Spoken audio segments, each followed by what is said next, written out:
Alright, welcome to the channel. Welcome back if you're a returning viewer. If not, what I do is I watch a movie, I sit down on this little chair here, and I talk about it. No script, no nothing like that, no jump cuts, just pure, raw, unfiltered rambling from an idiot. If that sounds fun, enjoy, or try to. And if it doesn't, well, that's totally fine. Don't blame you. Anyway, we're looking at Ready or Not today, which is a pretty popular film, so I'm sure most of you have seen it by now. But just in case, spoiler alert, I will be talking about things in the film, including the plot, certain elements and scenes in the story, and the ending. So if you don't want that spoiled, you should stop right now. Alright, let's proceed. So, our opening scene, we have two children running through a house, looking a little bit terrified. One of them hides the other in, like I guess a dumbwaiter or something like that. It's obviously a rich person's house if they have a dumbwaiter, but anyway. Yeah, then some man comes running out and he's panicking and he's like, oh my god, like, help me, whatever. And the kids or the one child just yells out, he's in here, or something like that. And a bunch of people come out and you see an arrow fly into him and they drag off the guy, and that's kind of our little intro scene. We got the wife screaming in the background, oh my god, no, etc. But she's with the people that are hunting. So, okay, that's an interesting cold open if you know nothing about this movie, right? So, flash forward, we have Grace and Alex who are about to have their wedding.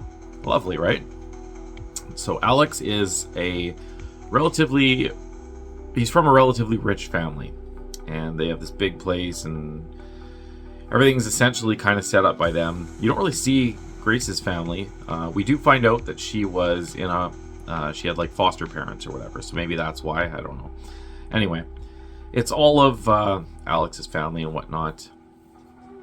She seems to, I believe it sounds like she's met the brother Daniel before because they seem to have a decent rapport. But anyway, we start to get the hint of something sinister. So, well, okay, so it's unusual, first of all, because the bride and groom are seeing each other before the ceremony, and they're all dressed in their garb. They're like regular, the full gown and all that stuff, which, isn't that, like, not a thing that you're supposed to do? I don't know. Maybe I'm wrong. I don't know. I've never been married, so I couldn't tell you. Big surprise, I know, right? Anyway. So anyway, they're chatting and he basically says, listen, like, I'm giving you one last opportunity. If you want to back out, like, I get it or whatever. And she's like, no, I chose you. I chose to be with you. And they're like clearly in love still. They still got that lovebirds feeling. We learned they've been dating for like a year and a half or a year or something before they got married. So clearly they like each other a lot if they're getting married in that short period of time. Anyway. They have the ceremony, everything's wonderful, they do a little smooch. Even Alex's mom she's being pretty nice to Grace, and she seems very, very welcoming into the family, essentially, whereas other members of the family seem to be a little bit off.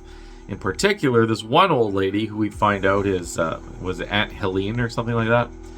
She's like an older woman, and she's just given the evil eye the whole time, like pure stink eye glare. It's not a very fun thing. So anyway, whatever. She's marrying the husband. She's not marrying the family, right?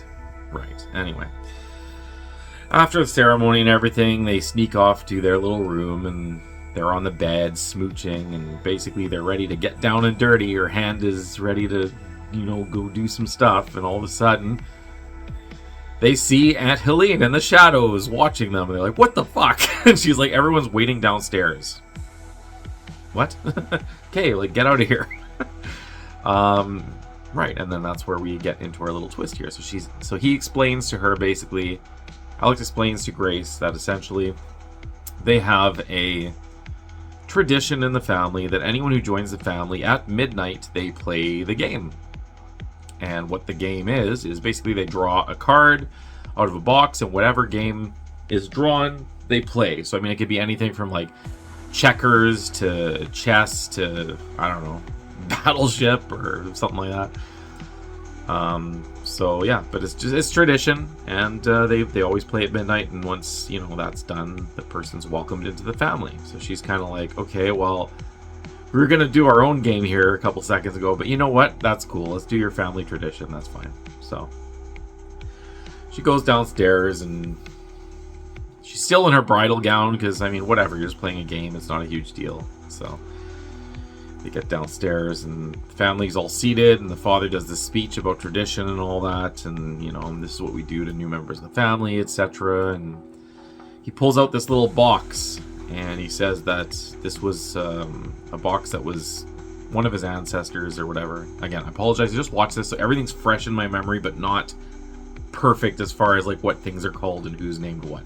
So anyway, I think it was his great-grandfather or something who initially started this tradition or something. And so basically every time there's a new member of the family that joins, they put a blank card into this little box, and they turn a little thing, and it will print the name of a game onto the blank card. And whatever that card is, when you pull it out, that's the game you play. So she's like, all right.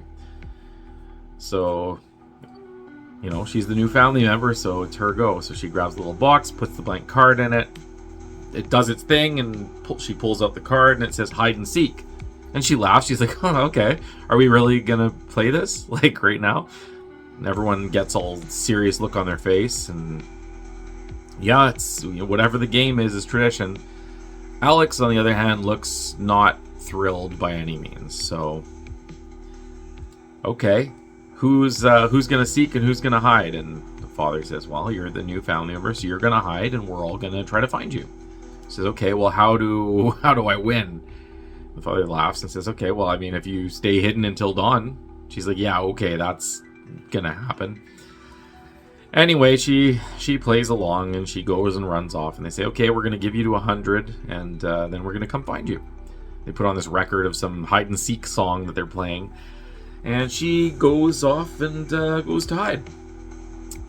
Goes a very short way, not a heck of a lot of effort, because it's a ridiculous concept anyway, right? I mean, why are you playing a game at midnight after the wedding day? Whatever, that's fine.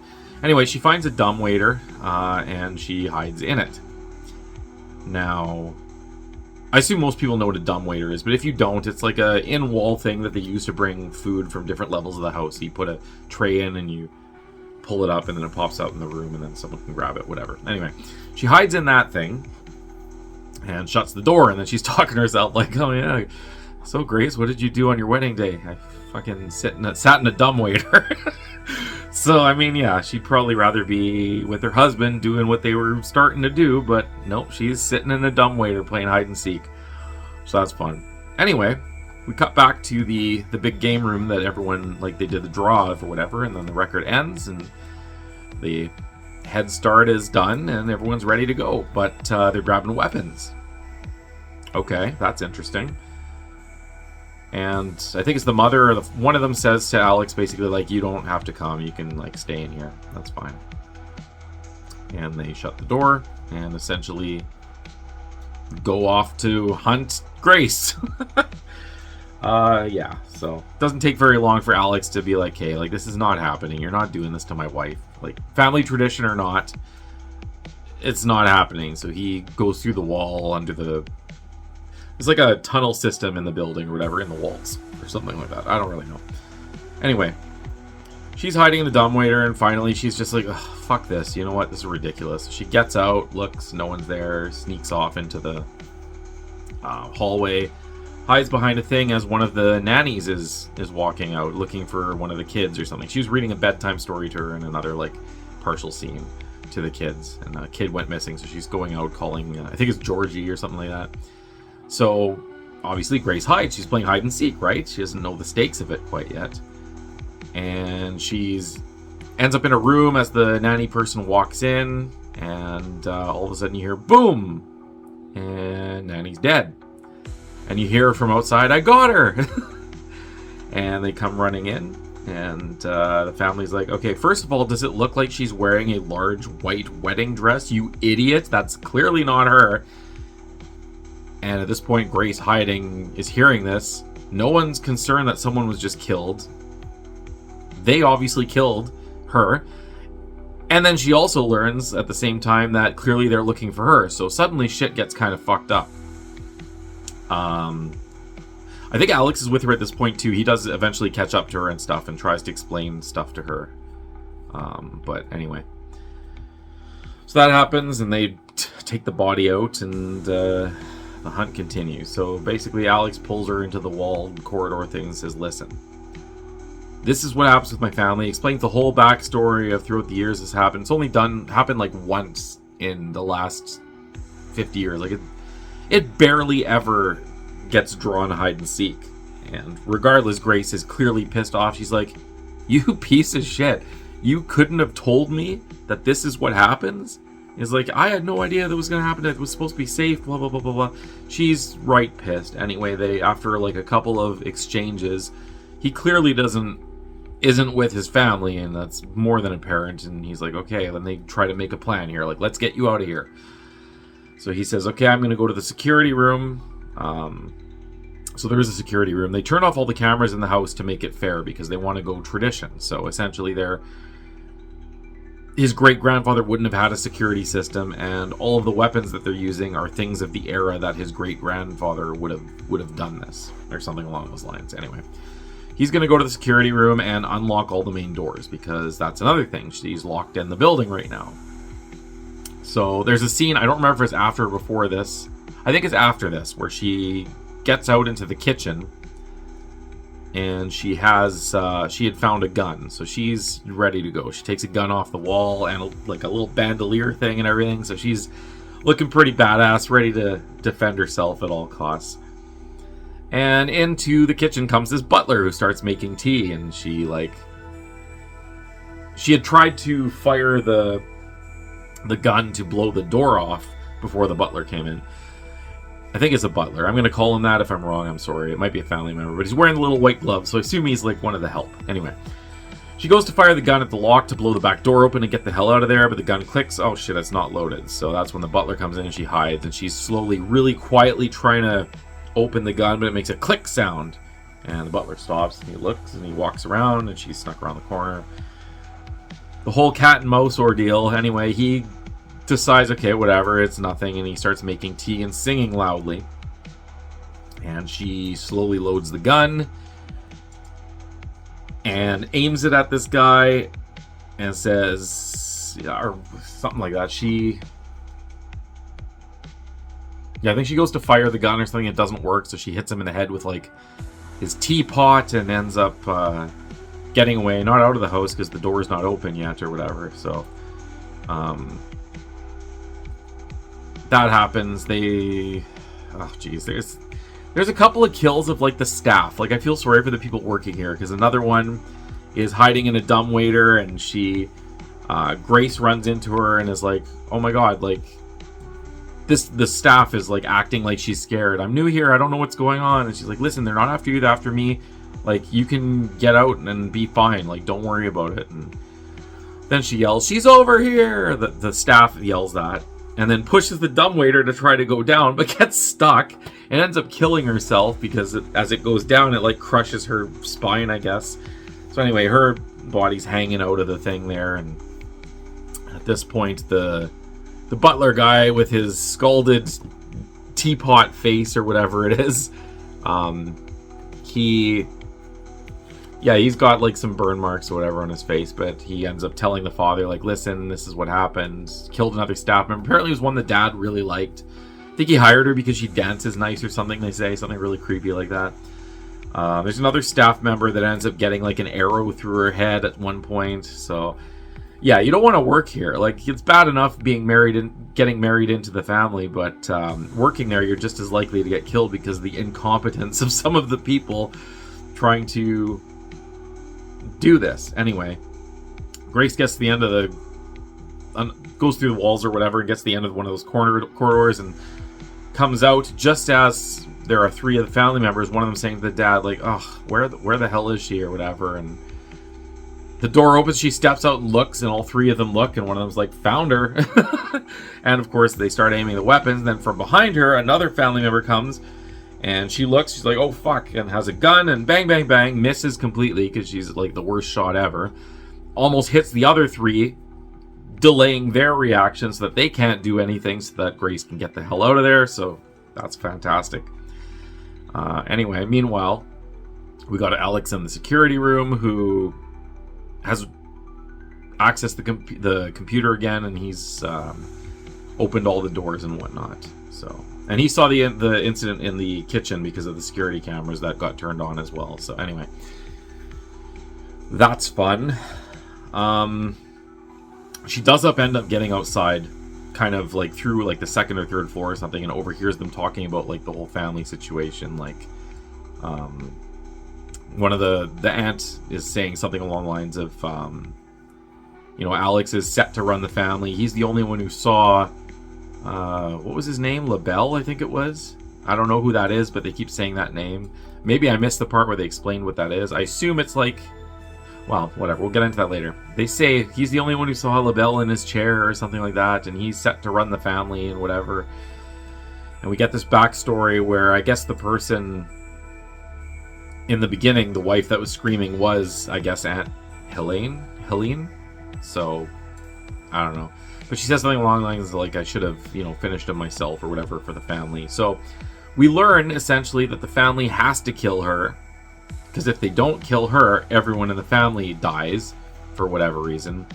And if they refuse to play, both the husband and the wife will die. So that's kind of, I guess, why Alex had no choice but to bring her into this. Which is what he explains to her too, sort of. Anyway, whatever. So she's on the thing and drops down and she starts running toward the gate, essentially. We have, she ends up in the stables, and lo and behold, there's Georgie. And she sees him, and she's like, oh my god, Georgie, okay.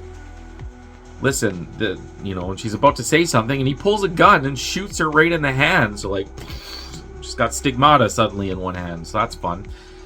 She's like, you little shit, like, punches him full force in the head. The kid goes flying. But she ends up tripping backwards into this, like, storage area, and she lands on what appear to be dead animals. And as she's looking around, there are, like, goats and stuff. And then she sees the body of the guy from the intro, so he has like the 2 arrows in him, so you know it's the same guy or whatever. But it's a human body, and he's like quite, like, you see his skull and everything. So he's been there a while, so she freaks the frick out. Anyway, her hand is shot, so there's a ladder climbing up, but she's climbing up the ladder with her one hand, and like she can't do anything with this hand. She's kind of basically like doing the pull, and then like quick grab the other one, and then pull. Like, man, she's got some good upper body strength, I'll tell you that much. Of course, as she gets to the top, the ladder breaks, and so she's hanging on the edge by her one good hand, and so she's like, fuck, this is gonna hurt, but I gotta use my bad hand. So she puts her bad hand up, and of course it goes right on a nail that was holding the ladder up, so her hand goes through a nail, and she screams bloody murder, because fuck. Ends up pulling herself out, because, well, what choice does she have? She falls back down there, maybe hurts herself worse, is stuck because there is no ladder whatsoever. If any of the people find her, because the kid she knocked out isn't dead, he's probably unconscious, but all he'd have to do is look and see, oh, she's down there, and then boom, dead. So she's got to get out of there. Anyway, with this nail in her hand, she pulls herself out, and yeah, to her credit, it looks like it sounds like it friggin' hurts. So forgot to mention Samara Weaving is playing Grace, so she's kind of become a scream queen lately, which is kind of cool. I like some of the movies I've seen with her in so far. Anyway, she pulls herself up. I'm getting distracted here. She pulls herself up, gets out, and starts running towards the through the front of the property, I guess you'd call it, to the fence. And she sees a car coming, and she's like, "Oh my god, it's a road!" So she is trying to get out, can't get through the fence really, so she ends up bending one of the bars and breaking it off and like squeezing through. Of course, there's like a little stylized metal leaf that is slicing into her back as she's doing it, but like, what are you gonna do? You suffer a little bit of pain here, or you potentially die. So she squeezes through, and it like rips like skin, and it's lovely. And she jumps onto the road, and she's like, oh my god, stop! And the car slams on its brakes, and she's like, oh my god, they're trying to kill me. And he just interrupts, like, get the fuck out of the road, and drives off. So that's nice. She's like, fucking rich people. So I guess they're in a rich area, right? Anyway, that's fun. So she's off. Meanwhile, our good friend, the burnt-faced butler, is chasing her down in a car, so he ends up catching up to her and trying to run her down, and he misses her, but she falls, and he stops, and he gets out of the car, and he's ready to take her down. And she essentially overpowers him. He goes to shoot her or something, and I think he pistol whips her or something like that, or she pistol whips him. I can't remember exactly how she did it, but she overpowered him and takes the car, which, like, awesome. Good job. She's driving away. And then she makes the stupid mistake of calling, like, the equivalent of OnStar. Which, I mean, I get it. In the spur of the moment, you're like, help, please, we need help. She says, I need someone to call the cops. And they're like, okay, we can absolutely do that for you. And they're asking, is there anything else? Like, no, just call the fucking cops. Like, seriously, like, people are trying to kill me right now. He's like, okay, actually, I noticed that the car you're driving has been reported stolen, so we have to shut it down. Of course. She's like, no, you can't do that. And they shut it down. They're like, sorry, ma'am, that's policy. Is there anything else we can help? And she's like, yeah, you can go fuck yourself. He's like, all right. And he hangs up. So that's great. Somehow, our friend, the burnt-faced butler, is caught up and ends up shooting her with a trank in the neck or something. And so she's out cold. She wakes up in the car as he's driving, listening to his classical music. And he's on like a video call with the family, talking about, yeah, I got her, we're on our way back. And he starts singing, and I guess, I don't know, he's still on the video call. And the family gets to watch her come to in the back seat, and they're trying to warn the driver, like, dude, she's waking up, like, watch out, look behind you. Finally, he, like, hears them, I guess, and stops singing for a second long enough to hear them, and he turns just as she kicks him in the head again, and he swerves off the road, and the car flies down and does some flippy flips, and yeah, so he's toast, I think, for the most part. I think at this point he's dead. I can't really remember. But anyway, she crawls out of the car. And she runs into, I think it's, Daniel, the brother. Yeah, he finds her and he's like, listen, I like you. I didn't want any of this to happen. She's like, okay, well, you can help me. He's like, unfortunately, I can't do that because basically if I don't do anything, the family all dies or something like that. So it's like, okay, that's not ideal by any means. So he, like, rifle butts her in the head. And the dad comes out, who's been there the whole time, apparently. And they bring her back. And she wakes up on a, what do you call it? It's like a sacrificial table or something with, like, a pentagram in it. And they're all chanting satanic chants. So clearly this LaBelle guy, I guess, must have been the devil or something like that. Or maybe he made a deal with the devil, or I don't know. Anyway, they're devil worshippers. That's how they got their fame and fortune and money and all that. So that's fun.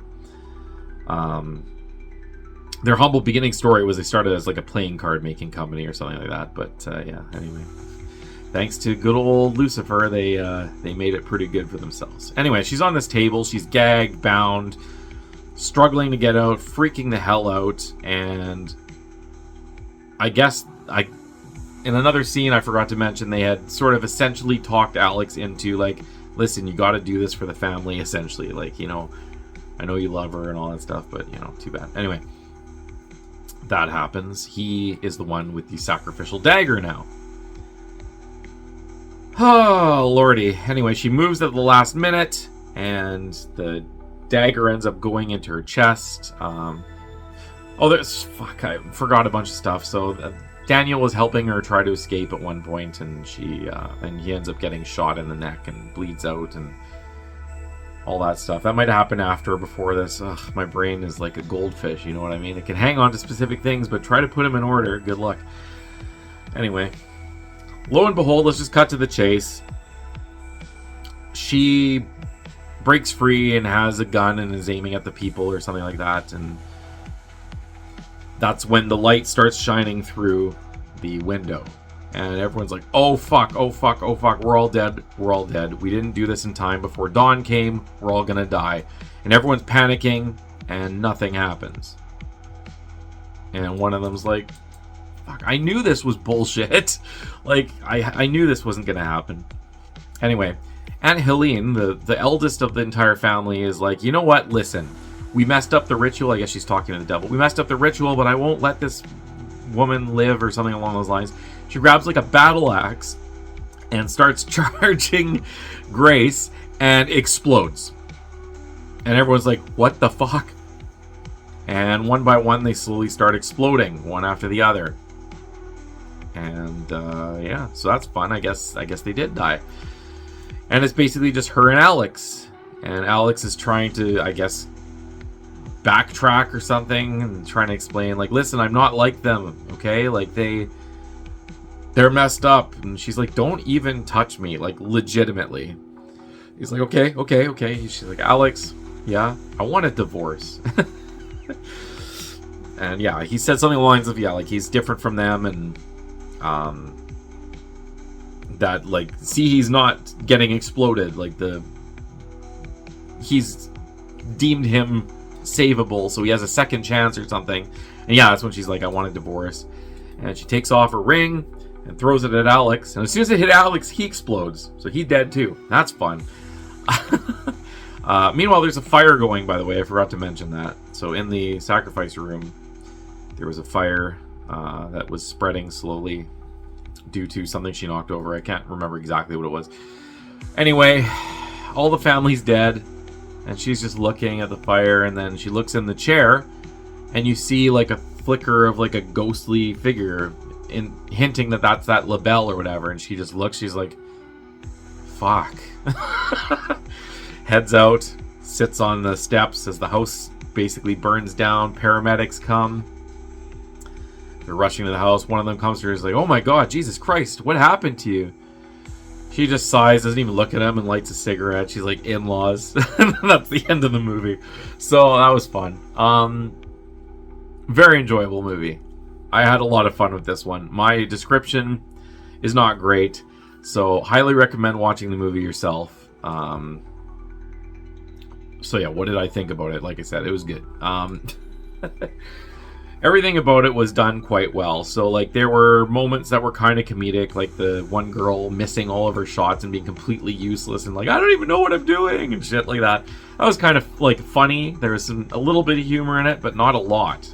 It was actually a little bit more serious than I was thinking it would be. I thought it would be more of a comedy horror than anything. But anyway,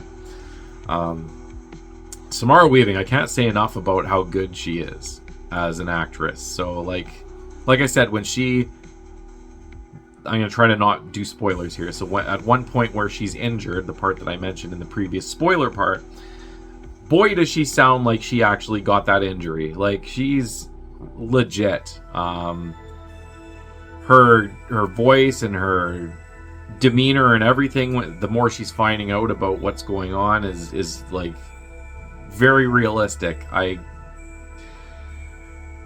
Yeah, I don't know. She's really good. I haven't seen something with her in it that I haven't liked so far. Like Babysitter, I thought was good. This was good. What else did I see her in? I saw something else.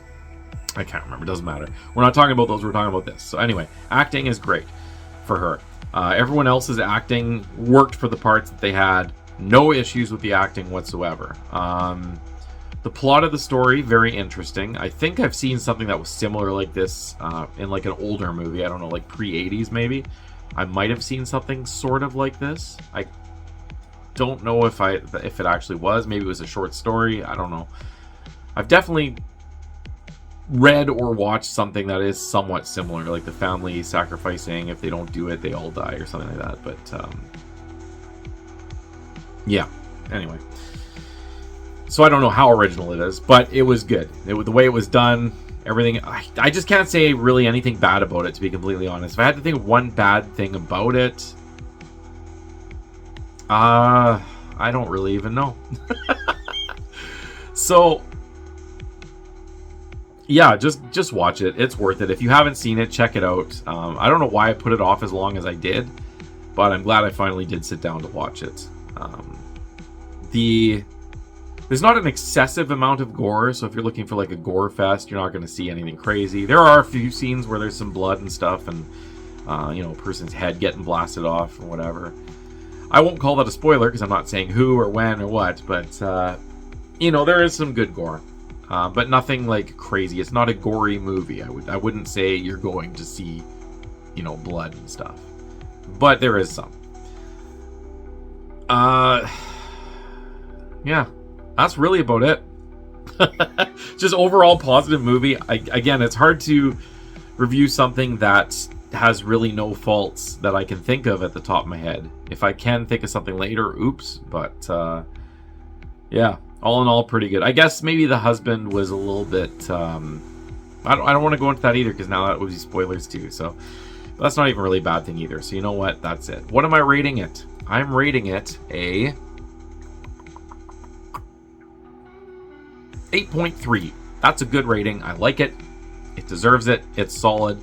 It might even be better than that, but I'm going to give it an 8.3. So that's my final rating on Ready or Not. Absolutely check it out. Don't skip this one. I watched it on Disney Plus. I don't know what else it's streaming on. I think you can buy it from a couple of streaming services, but if you have Disney Plus, you can just watch it for free or for the cost of your subscription, whatever. Anyway, that's all I got. So there we go. Take her easy. Bye-bye.